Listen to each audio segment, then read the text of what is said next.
नमस्कार, सिटी हलचल में आपका स्वागत है। आइए नजर डालते हैं आज की मुख्य गतिविधियों पर। जगाधरी रेस्ट हाउस में लगाया जाएगा जनता दरबार, बोले शिक्षा मंत्री कृपाल गुर्जर।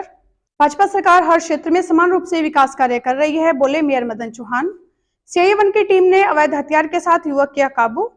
भाजपा अध्यक्ष नायब सिंह सैनी ने मीडिया से की बात। विधायक घनश्याम दास अरोड़ा को विधानसभा की सीटों का चुनाव प्रभावी चुना गया।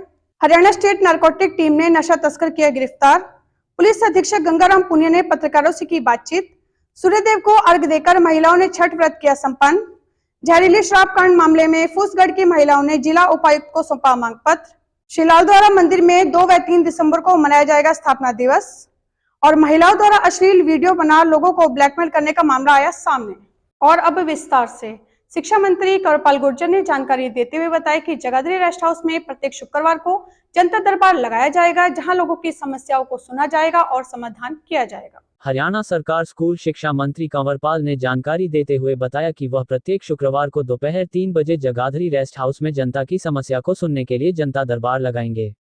जनता दरबार में सभी विभागों के अधिकारियों की उपस्थिति अनिवार्य है। सभी अधिकारी तय समय पर जगाधरी रेस्ट हाउस पहुंचकर जनता दरबार में भागीदारी सुनिश्चित करें। स्कूल शिक्षा मंत्री कंवरपाल ने बताया कि अपनी समस्याओं को लेकर आम जनता उनसे जनता दरबार में संपर्क कर सकते हैं, वहां पर उनकी पूरी सहायता की जाएगी। आम जनता को अपनी समस्याओं के लिए बार बार सरकारी कार्यालयों के चक्कर ना काटने पड़े, इसलिए वह जनता दरबार आयोजित कर रहे हैं। स्कूल शिक्षा मंत्री कंवरपाल ने कहा कि वह लगातार जनता के बीच रहकर जनता दरबार व जन संवाद कार्यक्रम कर रहे हैं, जिसके सकारात्मक परिणाम प्राप्त हो रहे हैं।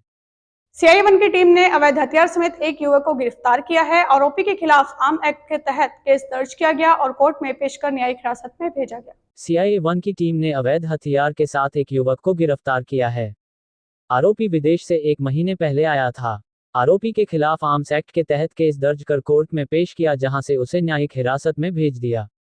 इंचार्ज केवल सिंह ने बताया कि उनकी टीम को सूचना मिली कि एक युवक इंडस्ट्री एरिया में अवैध हथियार के साथ घूम रहा है। गुप्त सूचना के आधार पर SI Rajendra Singh, head constable Kuldeep, Vimal, Pankaj, Amarjeet, Randhir Singh की टीम का गठन किया गया। टीम ने मौके पर जाकर वहां घूम रहे युवक को गिरफ्तार किया। जब उसकी तलाशी लिए तो उसके पास से एक देसी पिस्टल बरामद हुई, जिसकी पहचान मंधार निवासी प्रभजोत के नाम से हुई। आरोपी के खिलाफ केस दर्ज कर कोर्ट पेश किया, जहां से उसे न्यायिक हिरासत में भेज दिया। आरोपी पर पहले भी 2022 का एक मामला दर्ज है, जिसकी जांच की जा रही है। आरोपी विदेश से 1 महीने पहले ही आया था। पुलिस अधीक्षक गंगाराम पुनिया ने पत्रकारों से बात करते हुए कहा कि छठ महापर्व की सुरक्षा के पुख्ता इंतजाम किए गए थे, ताकि श्रद्धालुओं को किसी प्रकार की परेशानियों का सामना न करना पड़े। पुलिस की ओर से छठ पर्व शांतिपूर्ण ढंग से और सभी लोग अच्छे ढंग से मना सके, इसके लिए माकूल इंतजाम किए गए हैं, यातायात व्यवस्था की ओर से भी और किसी प्रकार की जान माल की हानि को रोकने के लिए भी। साथ ही हमने जो भी आयोजक हैं उनसे भी समन्वय स्थापित किया है।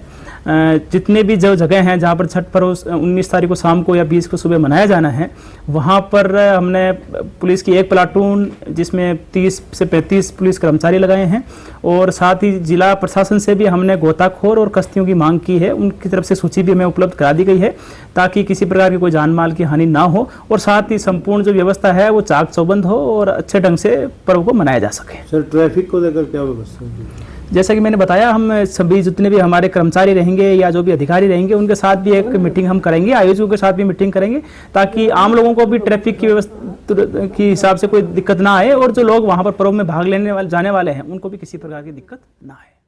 छठ पर्व पर सूर्यदेव को अर्घ देकर हजारों की संख्या में पहुंची महिलाओं ने अपना व्रत विधि विधान से संपन्न किया। यमुनानगर में छठ पर्व पर यमुना किनारे मेले जैसा माहौल रहा, जहां सुबह सवेरे से ही हजारों की संख्या में महिलाओं ने विधि विधान से आकर पूजा अर्चना शुरू की।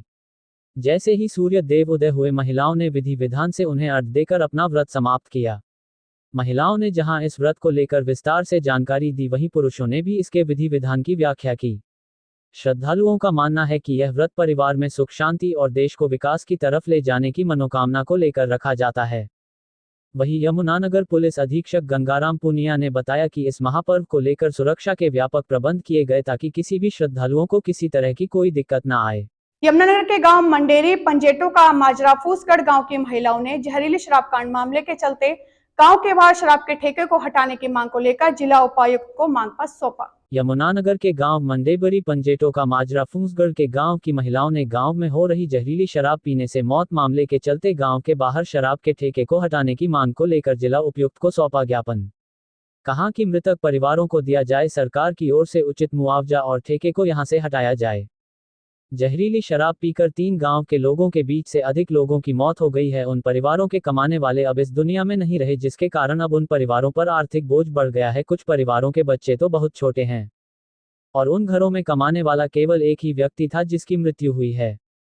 अब वह परिवार पूरी तरह से बर्बाद हो चुके हैं क्योंकि उन परिवारों की देखभाल करने वाला और कमाने वाला कोई नहीं है। इस जहरीली शराब के कारण पूरे घर के घर तबाह हो गए हैं, लोग बर्बाद हो गए हैं। आज भी शराब का ठेका भले ही सरकार ने सील कर दिया हो, लेकिन उसे ठेके को वहां से नहीं हटाया गया है। इस ठेके के कारण गांव की महिलाओं लड़कियों का घर से निकलना पूरी तरह से बंद हो गया है, क्योंकि शराब के ठेके के कारण आने जाने वाली महिलाओं और लड़कियों को शराबियों द्वारा तंग किया जाता था, क्योंकि कुछ शराबी वहां पर सरेआम ही सड़कों पर पेशाब करते रहते थे और अश्लीलतापूर्ण भाषा का प्रयोग करते थे, जिसके कारण स्कूल लड़कियों ने स्कूल में जाना तक छोड़ दिया। हमारी सरकार और जिला प्रशासन से मांग है कि इन ठेकों को यहां से हटाया जाए ताकि आने जाने वाले महिलाओं, लड़कियों और लोगों को किसी प्रकार की कोई परेशानी ना हो। और हम जिला प्रशासन और सरकार से मांग करते हैं कि जिन परिवारों के लोग जहरीली शराब पीने से अपनी जान करवा चुके हैं, उनको सरकार उचित मुआवजा देकर उनकी सहायता करें ताकि वह लोग फिर से अपने जीवन में आगे बढ़ सके।